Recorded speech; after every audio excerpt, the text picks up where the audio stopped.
She's my fiancée, Alex, and the fold-out table stopped mid-gesture.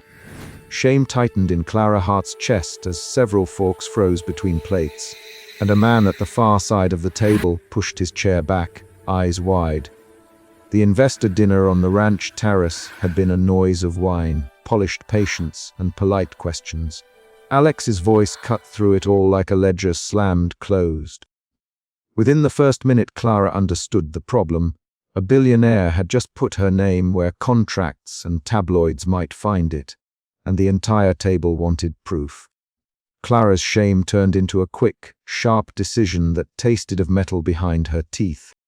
She would not let this evening unravel whatever fragile gains she had earned in boardrooms and client dinners. She straightened the cream dress at her hip, felt the vintage locket warm against her sternum, and kept her hands visible on the table. Shame propelled her to move if she could control the motion of her body. She could steer how people read the moment. She lifted her chin and met Alex's steel grey eyes for the first time that night. Alex's face had the same slow control that usually closed deals, a jaw set, shoulders broad in a tailored blazer, the faint scar above his left eyebrow catching the amber rimlight. He did not look apologetic. He looked like a man who had weighed risk, found it acceptable, and spoken anyway. Around the meh, Lawson, the lead investor, cleared his throat and shifted his attention from the pasture below to the two of them. "Is this true, Mr. Beaumont?" he asked, voice dry like parchment. Clara could hear Maya's shoes on the terrace planks before she saw her. Maya, the per-consultant, moved with efficient urgency and a clipboard that had the night's schedule printed on both sides. Alex, Maya, stepping between them. "We need to manage this now." Her tone had the tightness of someone counting seconds and dollars at the same time. "Answer him, Clara," someone at the table muttered. Flashbulbs were a rumor at this point. Phones were already raising. Clara's heart hammered in her throat. Shame flared again, then shifted under her ribs into something hotter, indignation. Indignation made her voice quick and hard. "I am not," she started. Alex cut her off with a soft, precise word. "Play along." The phrase arrived like an order and forced a split second that rearranged options. Clara's indignation met a new current suspicion. Why had Alex chosen her? Was this an accident, a careless gambit, or a deliberate public move to make investors see stability? She had been hired as a consultant for the ranch's financial presentation, not cast as a prop. The suspicion bent her shoulders forward. She tucked hair behind her ear and watched him, counting the tiny tells that might explain motive. Maya's whisper was close enough to sting. "Clara, smile. Say yes for the cameras. We can spin it." Maya held her phone out as if the screen itself could be used to stitch lies into truth. "Muh." Lawson's fingers drum-rolled against his wine glass. "If this is staged, I need to know who's directing it," he said, looking at Alex with a sharpness that suggested money would leave faster than pleasantries. Clara weighed refusal against performance. Refusal could protect her independence but risked public spectacle and headlines that would follow her through consulting calls and future dinners. Performance preserved a calm evening but forced her into an intimate lie in front of men whose investments could change the ranch's future. She chose performance. She forced a smile and allowed Alex to guide the moment into photographable shapes. They moved from the terrace to the small dining tent when the investors wanted stories and sides of explanation. The tent smelled of olive oil and coffee grounds and the faint residue of hay tracked in from a hurried entrance. Chairs scraped on canvas. Lawson wanted a statement, and a studio photographer, a contracted man from town, hovered for staged shots. Alex's hand brushed against Clara's lower back when he arranged them for a photo. The touch was brief and controlled. Clara felt her skin respond before she decided whether to let it register. In the service corridor behind the tent, she finally confronted him. It was narrow, lit by a single wall lamp whose light washed the metal of the service carts. "Alex," Clara, voice low but steady, "why claim me? Why humiliate me?" Alex folded his hands into the pockets of his blazer and turned his head slightly. Because Lawson wanted assurance, he said. Because I needed investors to see a stable, committed partnership attached to the ranch. Because appearances matter. His voice was flat with business logic, the kind that had closed boardroom doors and trimmed payroll risks. I am not your asset, Clara, teeth compressed. Her hands curled into fists at her sides. Shame gave way to anger. Anger sharpened her speech. Do not use me to sell your farm. We were past use, Alex replied. We are buying a future. I made a call that moved a meeting forward. He spoke as if the moral question belonged to another room. The argument grew quick, then 3 lines back and forth, Clara accusing, Alex insisting, and then abruptly 2 more rapid lines, Clara demanding how he could risk her reputation. Alex saying he would not let anyone humiliate her. The tone shifted. She registered the shape of his promise as if it were a hard object placed in her palm. Their voices in the corridor had the quality of people listing necessities. The ranch needed investment. The gala next month mattered. And the investors were already asking for visible proof. Maya intercepted them at the Tack room doorway with a tablet bright against the shadowed wood. Lawson wants public proof at the gala, she said. We need a plan for a staged appearance. He wants to see the 2 of you at the opening arm in arm, visible, photographed. Clara's suspicion tilted into calculation. If the investor required a public appearance, they would force a new layer of performance that could be monitored and scheduled. What is the demand? What kind of proof? Maya's fingers moved across the tablet. A visible commitment at the opening gala. A staged announcement. Photos and video. A new external event. Ben, the ranch foreman, stuck his head out of the stable doorway. He kept his voice low but urgent. We've got a local reporter, and maybe some paparazzi near the gate, he said. They're recircling the access road. The news changed the night's risk matrix in 1 sentence. Clara pictured headlines. Consultant identified as fake Fiancée ranch deals hinge on a lie. Shame flickered across her face again, then steadied into a resolve to control fallout. Alex nodded once, as if he had expected this escalation. Bring her to the guest cottage, he said to Ben. Keep the press penned away. Maya handle the narrative. Ben moved with practical speed. He ushered Clara along a passage between the Tack room and a small guest cottage that sat a short walk from the main house. The path smelled of hay, damp earth, and lantern oil. Clara kept her hands visible and slowed her walk so it would not read as flight. In the cottage, Alex closed the door behind them and set a kettle on the stove with a mechanical, steady movement that reduced speech to the essentials. Inside the guest cottage, the walls were plain pine. A single window framed a slice of pasture. Clara, I will not be your prop, Alex. Her voice had the sharpness of someone testing the edges of a blade. Alex poured water into 2 mugs. I don't want you to be a prop, he said. I can admit when I used a crude method to close a meeting. He set a mug down in front of her with careful fingers. I also will not let investors or reporters humiliate you. Her indignation softened into suspicion again when she noticed how quickly Alex seemed to pivot from business logic to personal protection. The shift told her something. He had put his reputation on the line because he believed in guarding her from being dismantled publicly. That belief nudged at a hidden place inside her, the part that wanted to belong somewhere tangible. The suspicion shifted into a reluctant curiosity. They spoke in short lines, then Clara about his family legacy and why the ranch mattered so much. Alex answered with controlled sentences, a history of land purchased generation by generation, a debt to keep the operation solvent, and investors whose money could either preserve or sell off the pasture. The talk stayed factual. Emotional weight had to be carried by small gestures. When he said, my father refused to sell regardless of offers, his fingers tapped the mug as if to keep a tally. Clara watched the tap count, and the count told her more than the words did. Dawn arrived thin and sudden.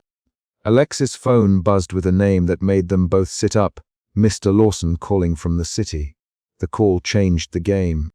Clara listened to Alex while he kept his voice measured and polite. Yes, he said. "We can make a visible commitment at the gala." He turned his head enough for her to see his profile, a man making a deal in real time with one hand on the table. "We must appear Alex into the phone. We will present as a united front." He hung up and almost immediately Maya appeared at the doorway, as if summoned by the vibration of the call. "Lawson says the deal is conditional on a public appearance at the ranch gala next month," she reported. "He wants visible commitment, no ambiguity." Clara felt the pressure of the investor's demand physically, like a hand pressing at her sternum. The shame she had felt in the first few minutes of the night rearranged itself into a new, more tactical emotion: guardedness. Guardedness made her choose words with an attention to cost and consequence. "If we perform this, we set expectations," she said. "If expectations grow, I risk losing control over my reputation." Maya paced and enumerated options. "We rehearse a staged announcement. We make photos public. We time it around a press release. We limit access to certain outlets." Her sentences were short, clean, the product of someone who had sold truth for spin many times. In the corner, Ben checked the stable doors and called in a confirmation over his radio. The local reporter was still at the gate, but not yet on the property. Clara overheard Alex tell Maya in a private aside, "I will not let anyone humiliate her." The phrase struck her differently the second time she heard it. It no longer read as a business calculation. She pressed her palm to the locket at her throat and nodded once, as if to herself. There was an unnamed moment where protection became not only a business choice, but a personal claim. That moment shifted Clara's suspicion into something softer and less certain: interest. They rehearsed posture and spacing at the stable's terrace under moonlight that evening. The photographer stood at a polite distance and called directions into a megaphone as if he were coaching a couple through a staged intimacy. "Closer," he said. "Lean into each other, shoulders in, eyes on the camera, not each other."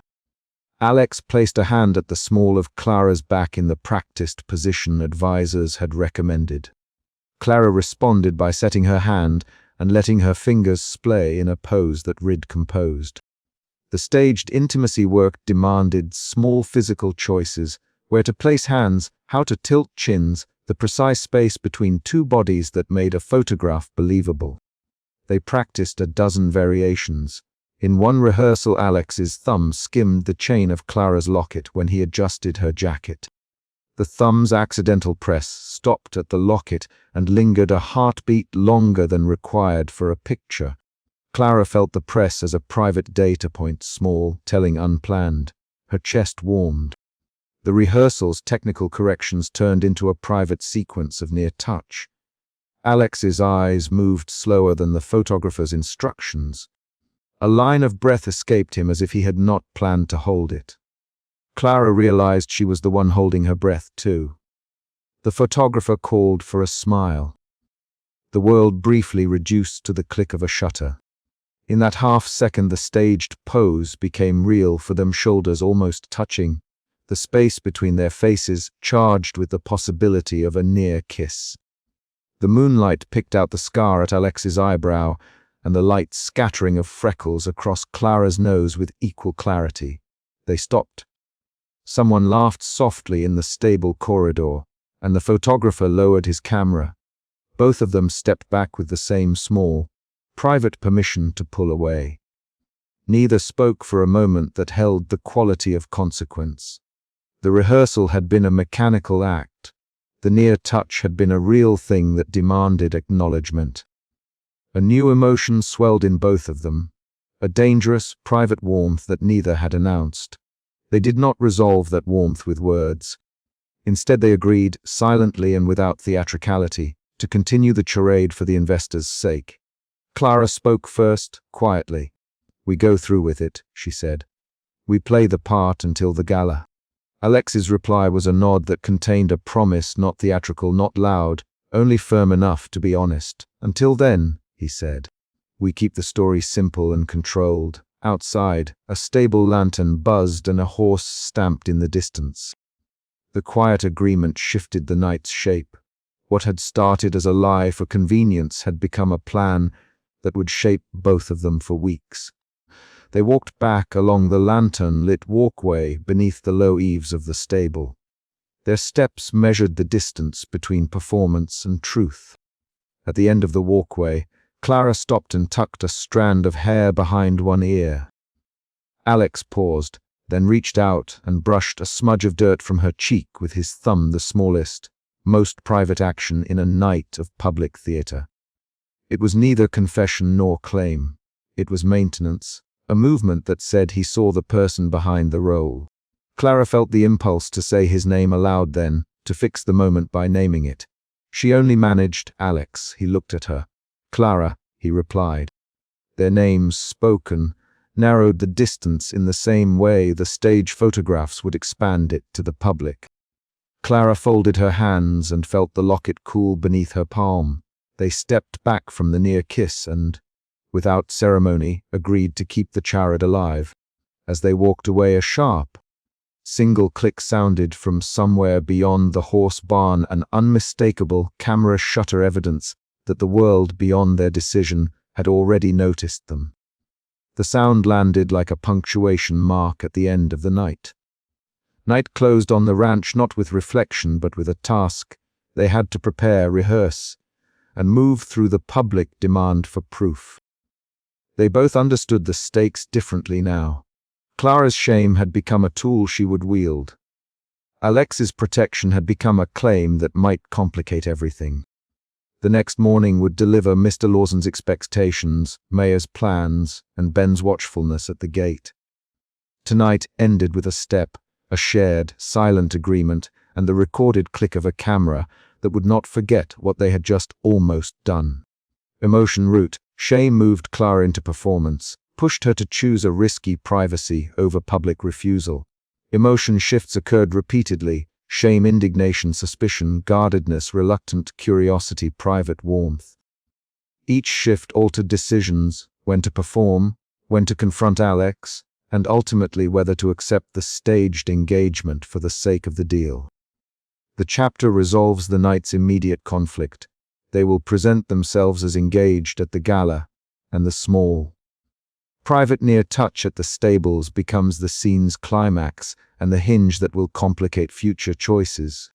The final concrete beat is the distant click of a camera that proves the world is already watching, forcing both Clara and Alex to prepare for a public performance that will test what they are willing to lose or protect. Flashes burst at the ranch gate and a reporter shouted a name over the din. Clara felt shame the way a muscle tenses immediate and tight when she realized she was the story again. Cameras angled through the iron bars. Men with lanyards leaned forward and barked questions she could not answer. Alex stepped between her and the nearest lens, his body a deliberate block, fingers at her elbow. The problem was plain inside those first 5 seconds. The dinner bluff had spilled out into morning, and investors were watching whether the supposed engagement was real or a manufactured line that would void a deal. Clara kept her chin down while Alex moved her back along the gravel drive. He guided her without looking like he guided her. A small, practiced motion of the wrist and shoulder. She smelled his smoky cedar coat and the warm leather of his gloves. The reporters called out, "Is she your fiancée?" And the throatness of the question pressed at her voice. Shame shifted into anger for a heartbeat when someone laughed at a camera's angle. She nothing. Her hands folded against the front of her coat to stop them from trembling. A driver opened and SUV door and Mara stepped out, clipboard clutched like an anchor.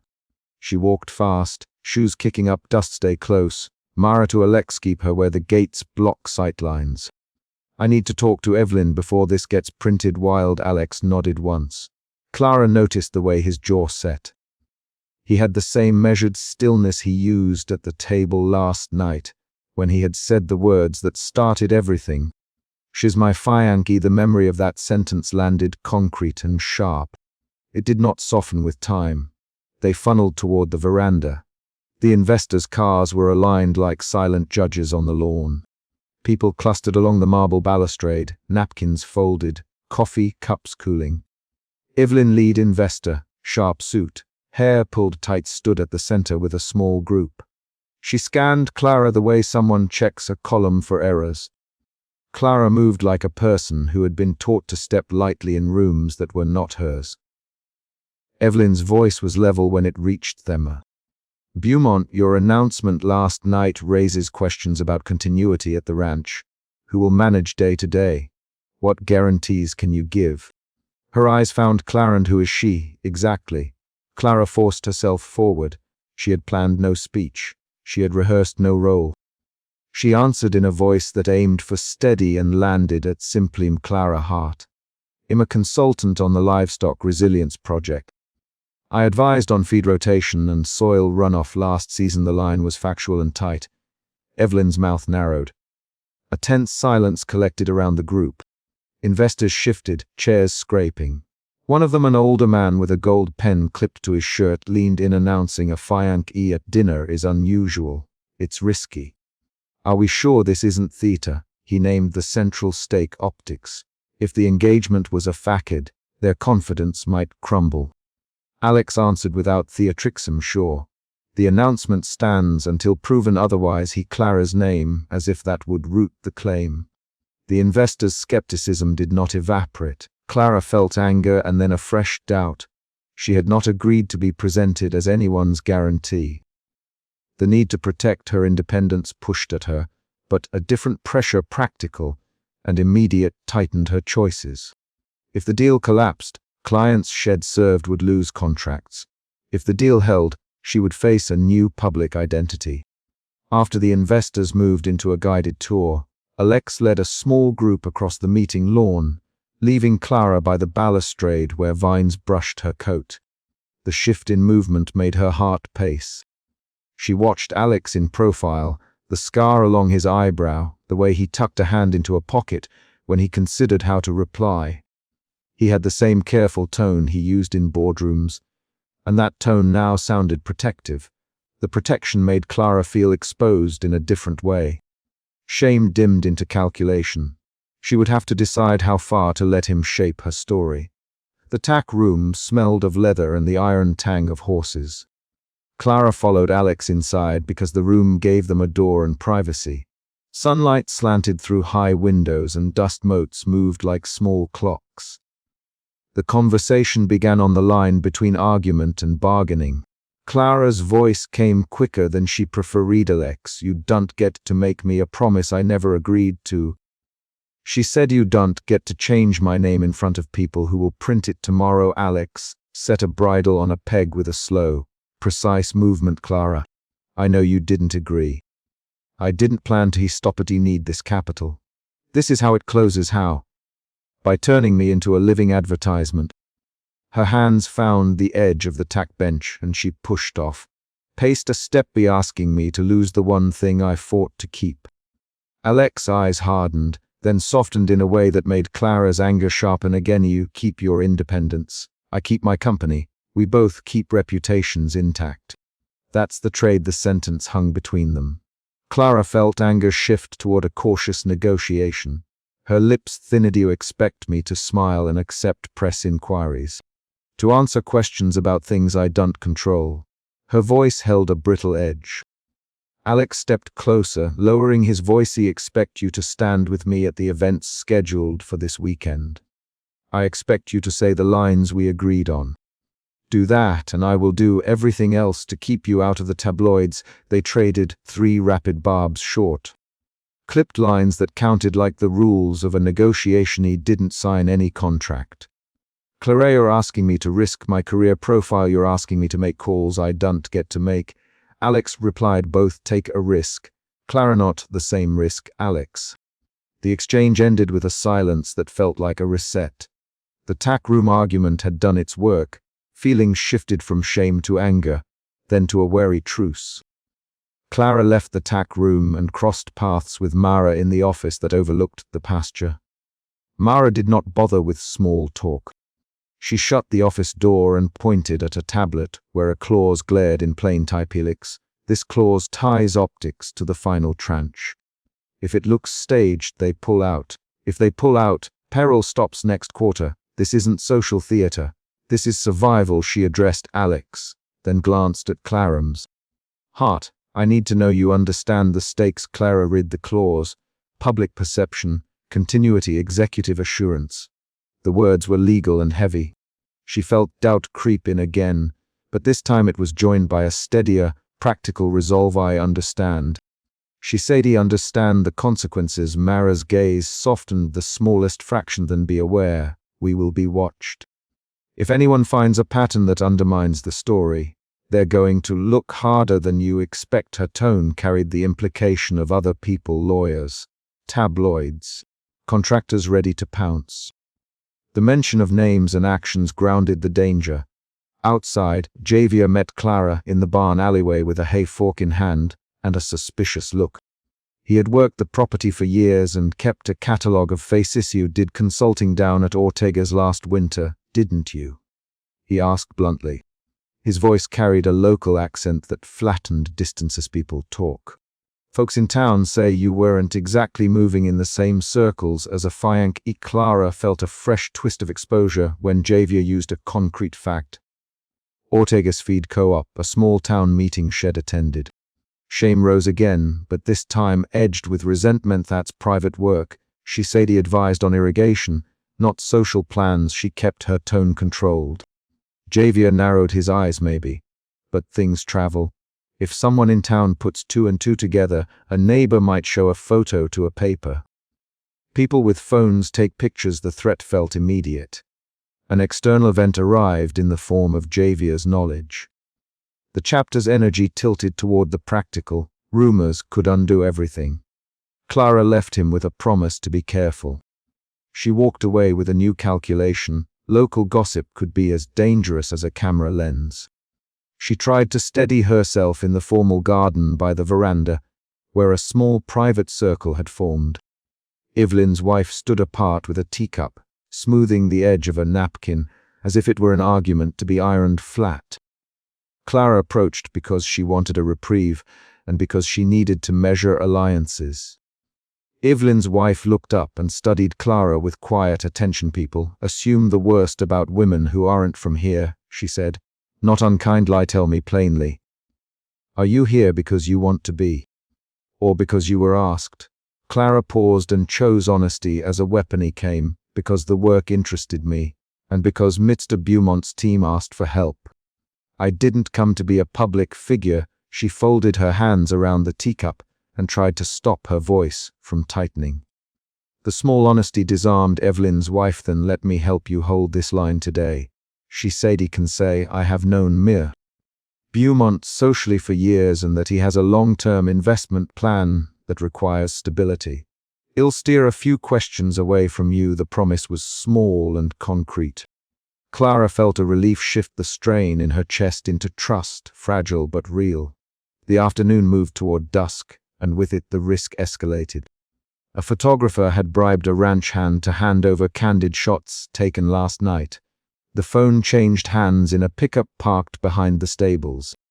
Word reached Alex through a terse text from Mara. A phone with images was potentially for sale. Alex left the investor group and strode toward the service road. Clara followed because she could not keep still. She arrived to find a tall, sheepish ranch hand holding the phone and a man in a dark jacket counting bills. The photographer's assistant pushed the device toward the dark jacket man. Before Clara could speak, Alex pushed through and grabbed the phone. Hands moved fast. The ranch hand lunged to take it back. "Give it here, Alex." He pushed the ranch hand's hand down and the man swore. The camera's shutter clicked from a distance like a metronome. A scuffle began and voices rose. People on the service road gathered. The transactional sale became a public spectacle. Alex's restraint snapped into a physicality Clara had not seen in him. His shoulders bunched, his fingers tightened around the phone. He tore it from the man's hand. The sudden violence shocked Clara into silence. Her breath came short and quick. She moved toward them, but Javier put his hand on her arm and held her back. "Let him do it. Miss Hart, Javier, don't make this worse." Alex's mouth was a hard line. He looked at the man who had tried to sell the images. "You weren't supposed to sell anything," he said. He raised his voice one notch to make himself heard over the crowd. "Give it to me." Now the man shoved and the phone skidded along the gravel, screen cracking. A photographer at the tree line took a picture of the crack. The scene exploded into noise. Someone shouted that the phone contained images from the dinner. The crowd pressed closer. The threat had turned irreversible in one movement. The phone could be copied, uploaded, shared. In seconds, Alex acted to remove the risk. He put his boot on the device and stomped down with deliberate force, the screen shattering under the tread people swore. The dark-jacketed man lunged to grab the pieces. Alex moved faster and stepped between them, pulling the fragments into his palm. He crushed the nearest glass shard with his thumb until it cut his skin.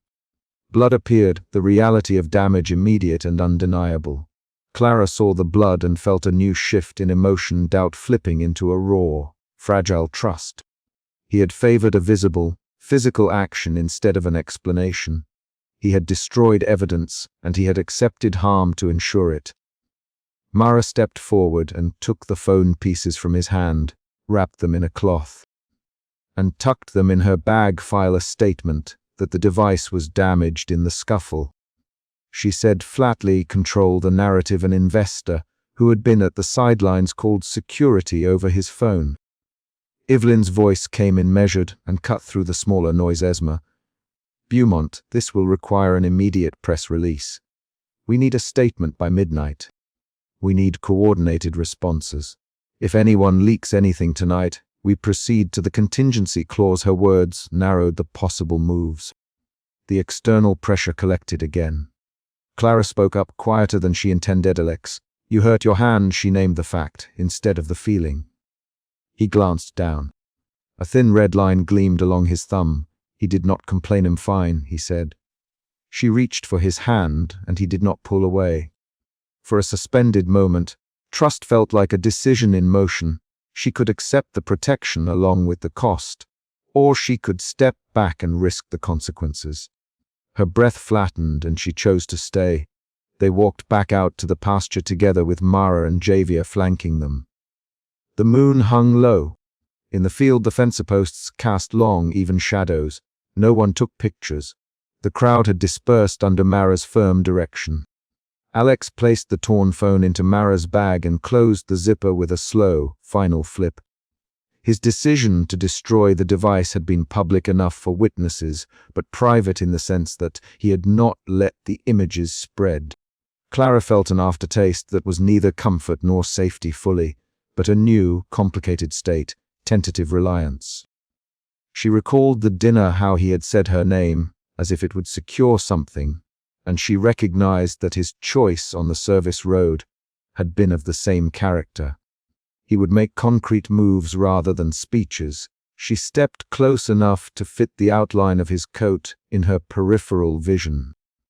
Mara spoke before any longer silence could gather. We craft the statement. Mr. Beaumont, you will refer to IMS. Hart as a consultant who has worked closely with our team, and whom you have asked to stay on to support the project's public relations. We'll frame the damage to a device as part of a misunderstanding outside the property. We'll emphasize continuity and stability. Alex nodded, and Javier will coordinate, seeing that nothing else leaves the staff. Well, Titan, who has phone access during visits. Clara, well, mark specific attendees who can be near you at events. Well, limit exposure. Her name, as if that could anchor the promise. Clara answered with a practical list of her own. Will give a short bio. I will agree to the prepared statements. I will not speak to tabloids privately. But I want a clause guaranteeing that I can leave at the end of the month if this damages my freelance work. She made it concrete and legal and non-poetic.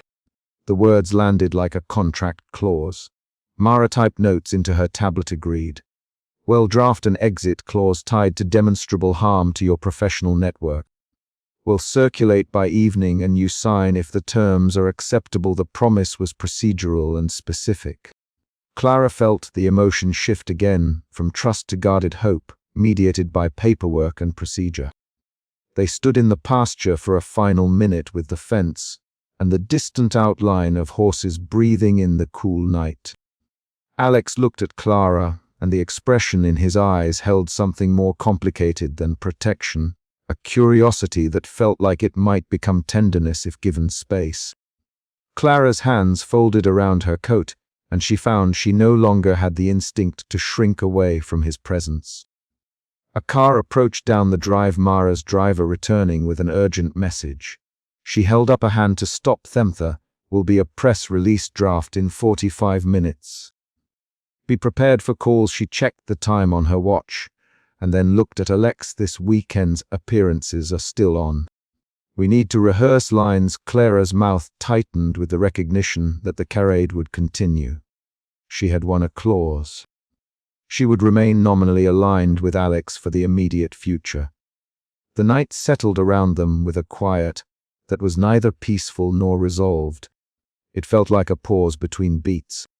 Then, as they turned to walk back toward the house, a ranger's truck rolled up and a man leaned out with a folded paper. There's a caller at the gate asking for MEMS.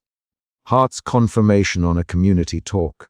Says it's from Ortega's office. They want a picture. The small prosec demand snapped the tension into place again. Clara glanced at Alex. He stepped forward and said, "Tell them the talk is postponed and no photographs are allowed." Clara's last line of the chapter was not a reflection, but a choice turned into action.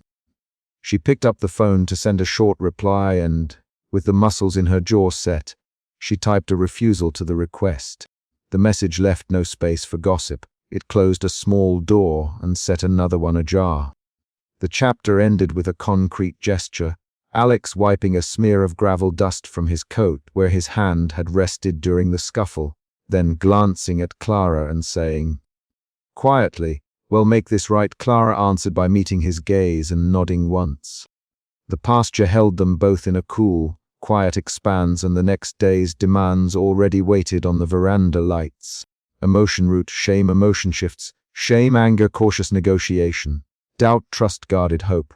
"This is my Fiancée, Clara Hart." Alex into the microphone, and a row of flashes punctured the afternoon like small detonations.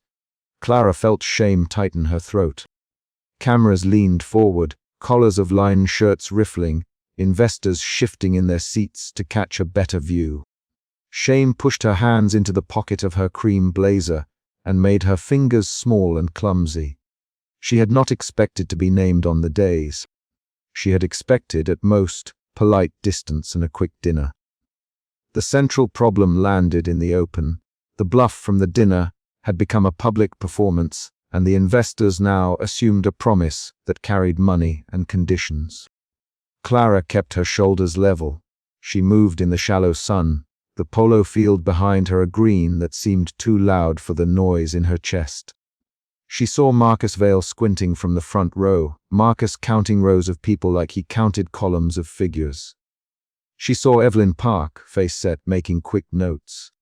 The shame turned into a decision pulse. She would not let the moment swallow her without a fight. That decision drove her to act, not to hide. Alex stayed on the days with a calm she had never felt in the private rooms of the ranch. He wore his custom leather ranch coat over a shirt open at the collar. His voice was steady in the microphone, and his jaw was a hard line. Alex looked at Clara with a small tilt of the head that meant he was invested in how she moved through this. Clara met his eyes for a single second and read the calculation there: protect the deal, protect the ranch. She heard a murmured exchange near the tent and knew the stakes had already changed. Backstage, Clara followed Alex toward the hospitality tent and felt the air shift from public warmth to controlled heat. Reporters stayed at the gate like waiting dogs. Jenna Ortiz had already leaned in for a comment and said Clara's name with the clipped tone of someone cataloging a new prize. Clara moved the locket at her throat with the back of her hand. The tiny chain felt like something she could clutch if the ground tilted. "Clara," Alex, as they passed the tent entrance, "stay with me." Clara kept walking. She would not let him tug her publicly. She had a need now that moved past shame, control over her own independence. That need hardened into the next emotion shift. Doubt became resolve. She had come to the ranch as a consultant. She was not supposed to be part of a family tableau. Inside the tent, Marcus did not waste time. He stood voice low but edged, and asked Alex a single concrete question: is the engagement legal? Is there a timeline? Alex answered with negotiation in mind, his tone even. We'll formalize the arrangement quickly. Legal counsel will sign off. Marcus stared at Clara. Then she must be committed. He did not look at Alex when he said it. He looked at Clara as if she already held the paper. Clara tasted iron. She only meant to consult on land use and investor messaging. She had not agreed to be a figure in someone's financing plan. Her mouth formed a sentence and held it back. She thought of reporters pushing cameras at the gate, of the shuttering at the breakfast gate a day earlier, when someone had shouted a name. Shame tightened again, then loosened into anger. One more emotion shift, because she realized Alex had engineered public belief without asking. Marcus, Evelyn, voice precise, we need assurances. A timeline, a schedule, a confirmation. Clara felt the room tilt toward transactions. She stepped forward and said, I never signed anything. Not yet, Marcus replied, but you will if you want this investment. The words were blunt. Clara looked at Alex. He folded his hands and did not step between her and the investors. His face registered calculation. He was weighing the ranch's survival against an individual's freedom. Clara's jaw tightened. She wanted to tear up her own chest and show that she had limits others could not assume. She swallowed and asked, what do you mean by formalize? 2 weeks, Marcus. Public appearances. A statement. Either there's a ring or there's a legal prenuptial commitment. The backstage light fell flat and a ranch hand arrived with a tablet showing a social feed. Miguel Rey's thumb flicked images across Clara's face. The shot from the terrace, Alex's hand near hers, a headline that read Ranch Hares Fianc E. Miguel, this is already trending. Clara watched the screen. The viral image tightened something in her chest. She had tried to keep work and life separate. Now the image threaded them together in a way that could reach tabloids and staff and clients. Miguel's voice was low when he added, people already think you belong here. She felt lightheaded. The shift from shame to resolve to anger to fear came in quick beats. She Miguel quietly, how far is this being spun? Everywhere, Miguel. Jenna's already on the gate. Clara moved to the stable entrance because the stable smelled like hay and horse sweat, things she could name and touch. The tangible smells anchored her. She found a quiet corner by a tack room and, inside, Evelyn followed. The early evening had turned the tent's interior orange. The tack leather glinted under task lights. Evelyn produced a folder and slid it along the table. Clara, Evelyn, this is the prayer contract. We need a public role and exclusivity clauses. We need a live event rehearsal in 40 minutes. Clara opened the folder. The first page had clauses that could limit work and require staged affection. One clause bound her to a per schedule. Another contained a non-compete for certain consultancy clients.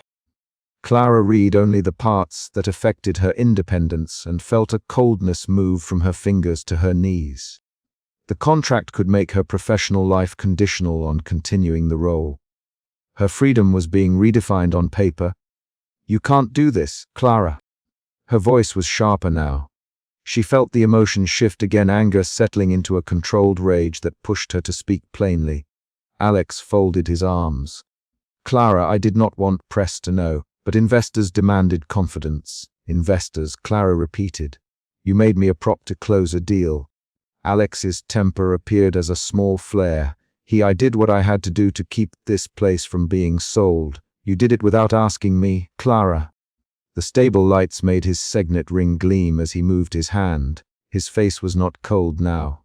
It was simple and certain. The argument gained speed. 3 quick exchanges snapped between them. Alex, you owe me an explanation. Clara, I owed the ranch an immediate fix. You owed me the courtesy of asking.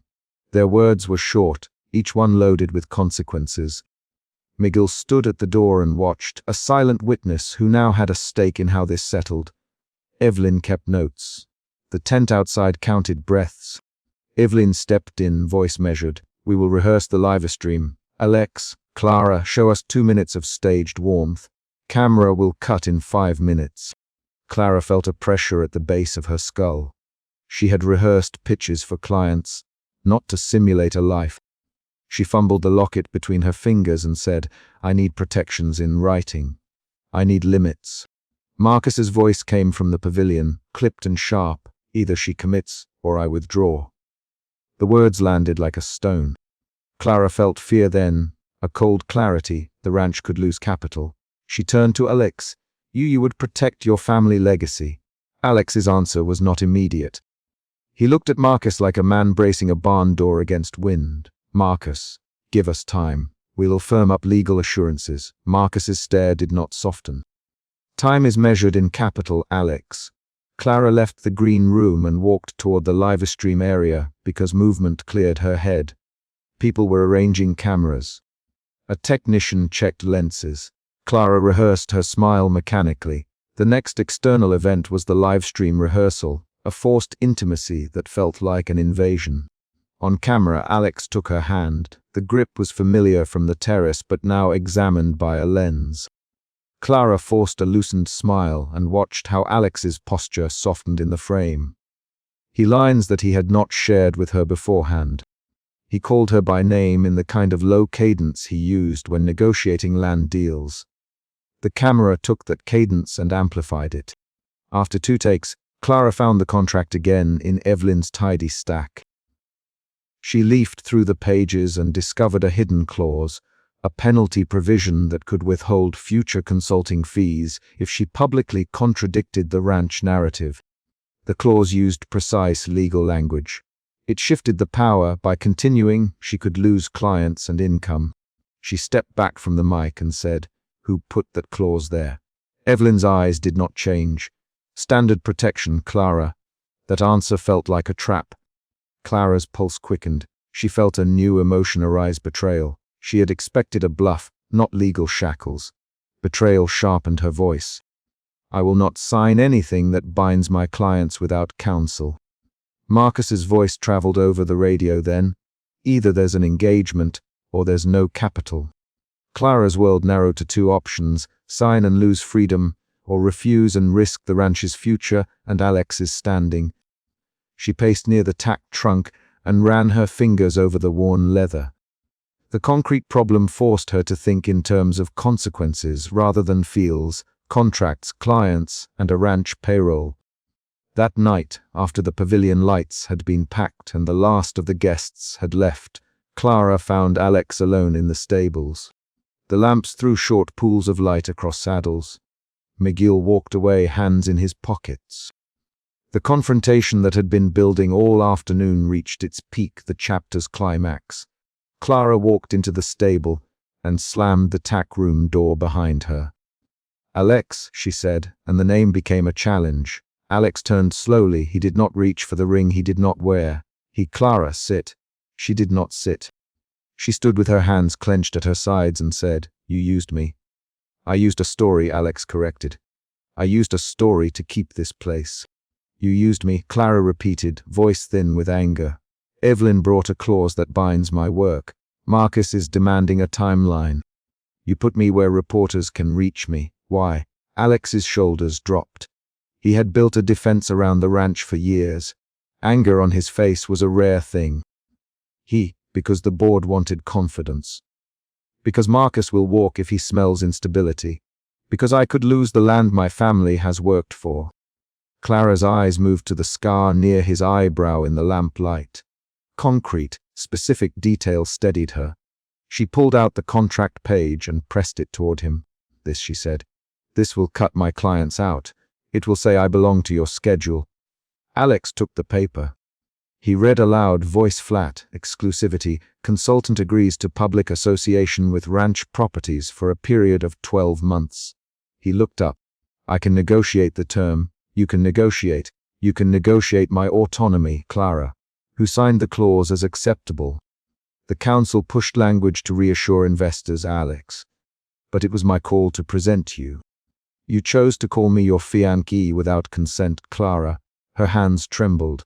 She put the paper into his palm like an accusation. That's the difference between protecting the ranch and controlling someone. Alex's face moved. He set the paper on a saddle and stepped closer until the lamps reflected in his steel gray eyes. Clara, I did not want to control you. I wanted to buy time. You bought time with me, Clara. Her voice was low. Time is not mine to give. Then Clara did something decisive.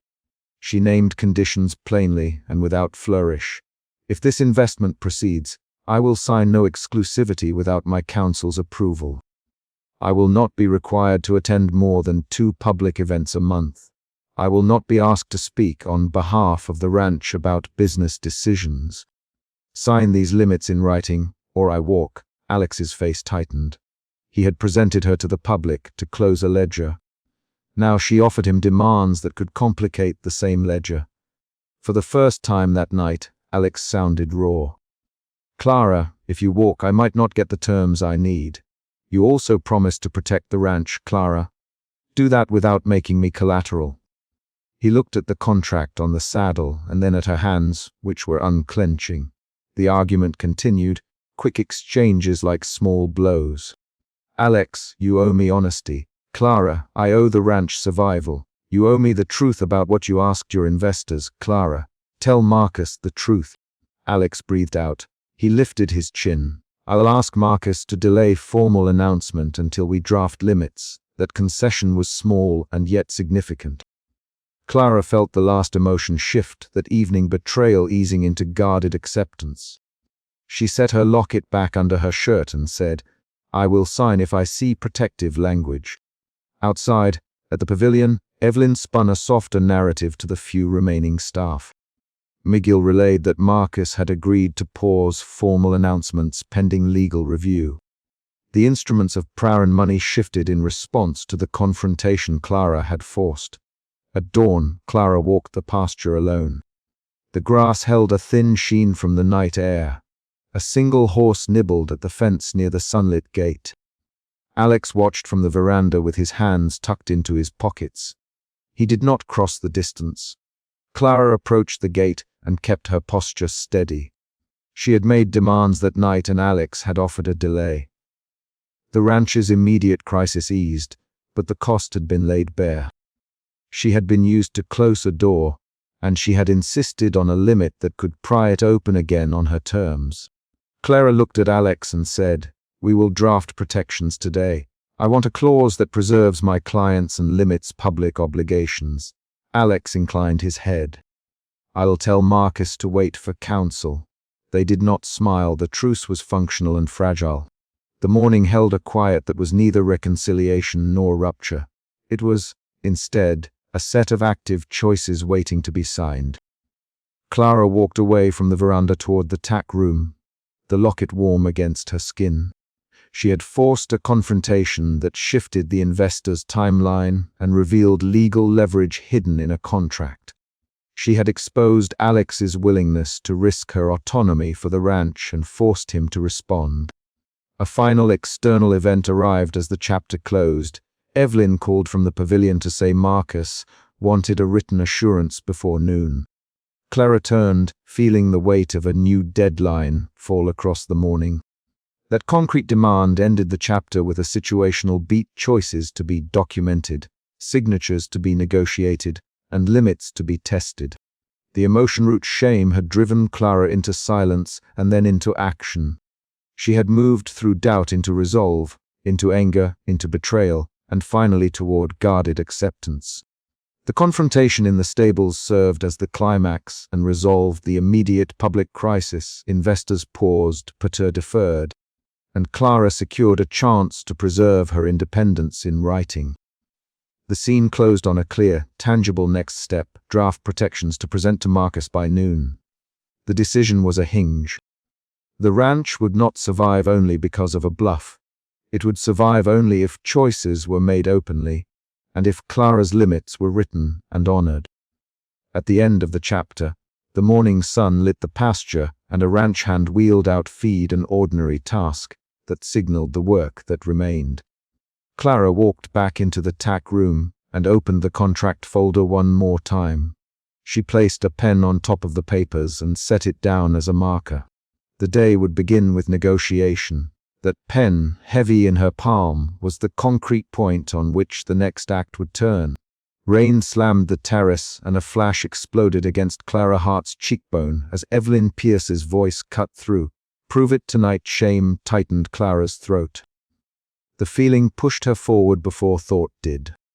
She stepped onto the wet planks beside Alexander Beaumont because the investors were watching and because Alex's hand was already at the small of her back, directing her where to stand.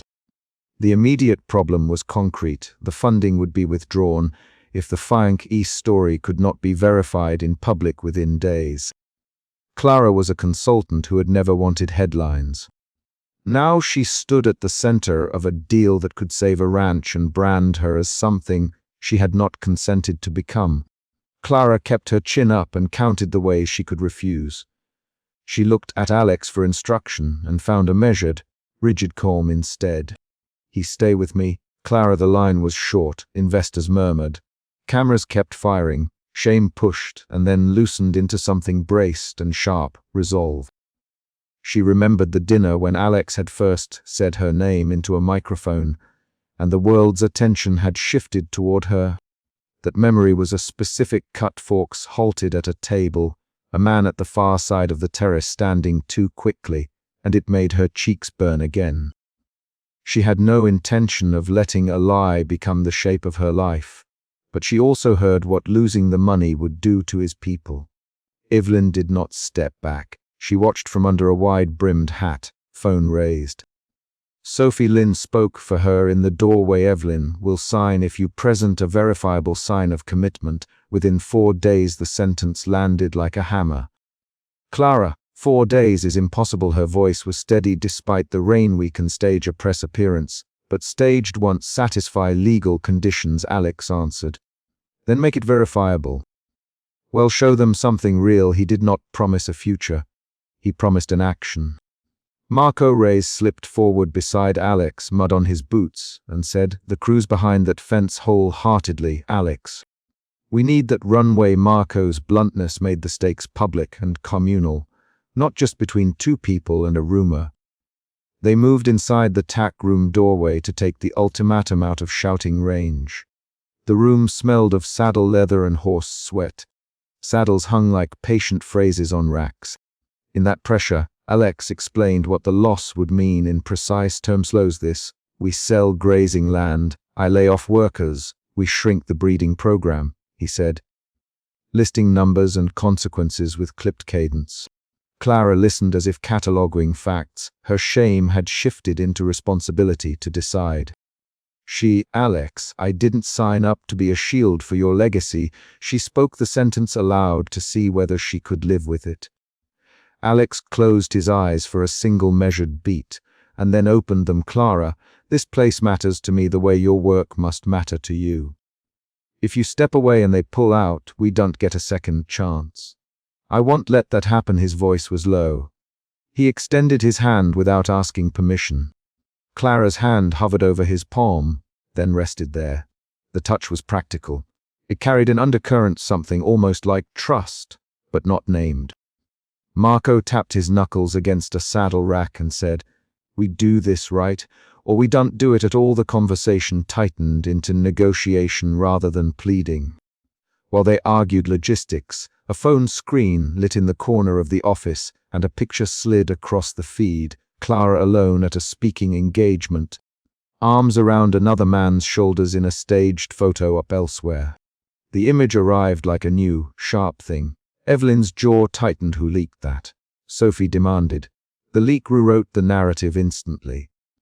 It could brand Clara as a mercenary and strip away any sympathy. Clara looked at the photograph on the screen. She recognized the auditorium stage, the author's table, the microphone she had used last month. That was an event she had attended as work. It had nothing to do with Alex. The press would not care about nuance. She felt her control narrow into a single decision point. Clara's shame reopened as doubt. Was she protecting herself or enabling a lie that would define her career? She thought of the vintage locket at her throat and fingers brushed the chain. The locket's hinge was warm from her skin. It had nothing to do with the ranch, and yet it felt like the only personal boundary she could name. She for a moment alone with Evelyn and Sophie in the small meeting room off the terrace. The room had glass that showed the terrace's rain, but kept sound muted. She closed the door and set the phone on the table between them. The negotiation with Evelyn began as a chess game. Evelyn spoke in clear terms, naming contingencies and deliverables. Heart, my decision is financial. I suspected manipulation. I want proof of intent, not a performance. Give me rights guarantees, and consider conditional funding. Clara listened, and then surprised herself by shifting the leverage. Evelyn, if you suspect manipulation, you must understand I'm not their pawn. Make the funds conditional on protections for my independence during and after this arrangement. The sentence was precise. Evelyn's eyes narrowed. Name them. Clara listed 3 non-negotiable protections: contractual language about public appearances, a clause preventing exclusive use of her image for product endorsements, and a timeline no longer than 18 months for any supposed engagement. Sophie wrote quickly. The negotiation changed the tone. Clara moved from reaction to command. Evelyn's admission arrived like a small concession. If you can demonstrate a legal private agreement that respects those protections and present an appearance within 2 days that convinces outside counsel, we'll move forward with a portion of the funding immediately, she said. The conditions were exact and harsh, but they were something Clara could work with. She felt a new emotional shift. Shame had become agency, not through speech but through contract language. She had turned the public demand into a legal lever. Back at the stables, Alex found her with mud on his boots and rain darkening the collar of his ranch coat. He did not ask if she had succeeded. Did you get anything? Clara handed him the list Sophie had been typing into her tablet. He scanned the clause bullet points and looked at you. Bargained for yourself, he said. The sentence was small. Clara nodded. He didn't want your life fixed by my name, Alex. I wanted the money to save people who work here. He took that in, jaw set. Marco stayed near, arms folded. Clara, you know we've got farmers and breeders depending on this. He said, all know you didn't sign up for this. But you're doing something brave right now. The comment landed awkwardly. Clara frowned. Brave isn't the word I'd pick. She replied, necessary is the word. Marco's expression did not change. Necessary makes it easier to sleep at night, he said, half joke and half truth. The group moved to plan a public demonstration that could satisfy Evelyn's counsel, an appearance at a community fundraiser at the ranch where Clara and Alex would be photographed together entering and delivering remarks. Then the rival investors' leak widened. A second image, this one showing Clara arriving with another man at a private dinner weeks earlier, surfaced on social feeds with a caption accusing her of shopping for advantage. The narrative shifted again. A reporter outside the fence called for comment. Cameras, voices. The investors' patience thinned into calculations. The leak created a small cliff. Would Evelyn accept any staged moment now, or had she decided Clara's reputation was compromised beyond repair? Clara's throat tightened, and she found herself wondering whether a staged appearance would simply hand them a new version of her that she couldn't control. At the open stable rails between stalls, rain turned slick and dark. This setting had been the stage for earlier, quieter conversations here. Tonight it would host a decision. Alex pulled a folded piece of paper from his coat pocket and offered it without ceremony. These are numbers the ranch can't afford to lose, he said. His voice broke twice on the last sentence. This is what happens if the funding goes. Hear me, Clara. I will not let that happen. Because of my pride. Marco stepped back and watched the exchange like a man waiting to see which will bend.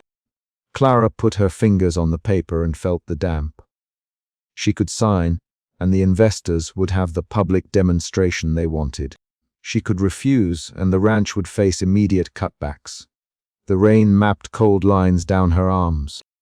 The emotional shifts came fast now, shame to resolve, resolve to doubt, doubt to a crooked clarity that acceptance could be framed as mutual agreement and not a surrender. What exactly would I be signing? Alex read the clause aloud in quiet words between them: public appearances for the next 4 months, non-exclusive image use, no forced endorsements. A clause removing any obligation beyond that schedule. His read was careful. Clara's eyes moved from paper to his face. A small argument flared and then tightened into a rapid negotiation. Alex, you can't force me. Clara, I'm not asking you to be forced. Alex replied, you're choosing to help these people, or you're choosing to let them fail. The exchange was short and raw, and exactly 3 lines long before Marco interjected, stop. 2 of you are making it personal for everyone here. The back and forth had a new tempo, 3 to 6 quick responses that carried the weight of the decision. Clara's voice steadied. If I sign, I want explicit protections and the right to exit within an agreed window, she said. Alex nodded. Agree, he said. Sophie, listening from the doorway, added, I'll draft the clause. Now the negotiation turned into a pragmatic pact. When Clara signed the paper, she did it with a pen that left a smear of ink on the page's corner from the rain. The signature was a physical act, a concrete concession and a boundary both. Cameras from beyond the rails caught that motion. The investors found their proof, an inked line and a public appearance scheduled within the time frame. Evelyn agreed to conditional approval. The wall of pressure moved but did not disappear. The emotional tone after signing changed again. Anxiety tightened around a fragile gratitude. Clara folded the paper and slid it into her coat. She felt oddly exposed and oddly steady all at once. Sophie called the press and arranged the staged moment for early evening 2 days later. The team moved like a compact machine. Photographers briefed. Talking points given, rotes set. Marco organized the crew to be visible at the event. Alex rehearsed a short line about the ranch's future. Clara read her paragraph aloud twice and cut 2 phrases she deemed too sentimental. The rehearsal made the performance feel smaller, controlled. Clara's sense of self shifted. She was not the player being manipulated. She was a negotiator performing a role on exact terms. Night deepened and the storm grew louder. At the stable rails, with reins between them and rain dripping from the brim of Alex's coat, he finally let his guard drop in a single human confession. He risked my name at the dinner. Clara, he said, he risked what little privacy we have to make a point to investors who only listen to certainty. He opened his hands as if to show he had nothing else to hide. I don't know what I expected when I said your name, but I didn't expect to need you to sacrifice pieces of yourself. The words were not a declaration of love. They were a raw admission of error and exposure. Clara folded her hands and kept her voice small. Alex, you don't get to make me a saving instrument without my consent. You had every right to protect the ranch, but not at the expense of my autonomy. Her line was even and firm. He answered, I know. I'm asking you to stand with me, not to be owned by me. For the first time that night, the 2 of them exchanged more than practical talk.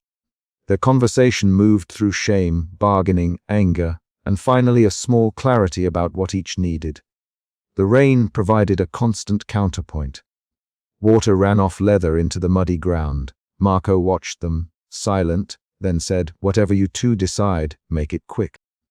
We need time to tell a coherent story. To the press, the remark returned them to concrete logistics. The climactic choice condensed into a handful of seconds. Clara slid the locket from around her neck and placed it in Alex's palm. If this is a contract, let it be one that respects me. Keep this until it no longer suits the deal. If you break what we've agreed in writing, this goes back to me. Alex looked at the locket and then at her face. He closed his hand around the small oval and said, I will follow the contract. I promise I'll honor your terms. The word promise carried legal and human weight. They sealed the practical agreement with a private physical exchange that had nothing to do with public spectacle. The immediate fallout was a taut relief. Evelyn issued conditional approval. Sophie drafted a public statement limiting the narrative to family legacy and community growth, while explicitly refusing sensational speculation about personal relationships. Marco organized a stage plan that would show the ranch crew and families in the background. The investors released a portion of funds that afternoon, enough to keep the breeding program alive and avoid layoffs for the next quarter. Practical details rearranged the group's evening into a quieter end. Tension eased a notch but left a residual hum. Dawn arrived cold and virginal over the pasture. Clara walked to the fence while the light softened the wet grass to a pale gold. She left a small token on the fence post, a strip of ribbon she had torn from the hem of a repair apron earlier, tied to the wire with a small knot. The action was concrete and private. She did not announce the gesture. Alex watched from the porch with his signet heavier in his pocket than usual. He did not cross the field at first. He stood and watched the single horse lift its head and nick the air, then turn back to grazing. The pasture looked like work that would continue no matter the headlines. Clara walked away from the fence and did not look back immediately. She had kept her name. She had kept a legal right to leave the performance on her own terms, and she had helped keep people employed. That was not tidy redemption. It was a set of negotiated terms and a new alignment of obligations. Alex moved down the porch steps and called Clara, his voice carried across the damp field. She stopped and turned. He held the locket in his palm, the same small object now warmed by his skin.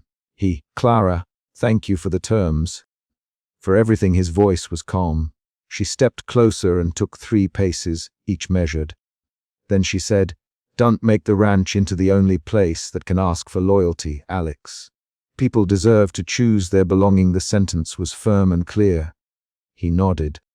The night had resolved into an agreement and not a romance secured by a lie. There was no final flourish. There was only a decision made in the rain, ink on paper, a locket exchanged, and the press scheduled for a photograph.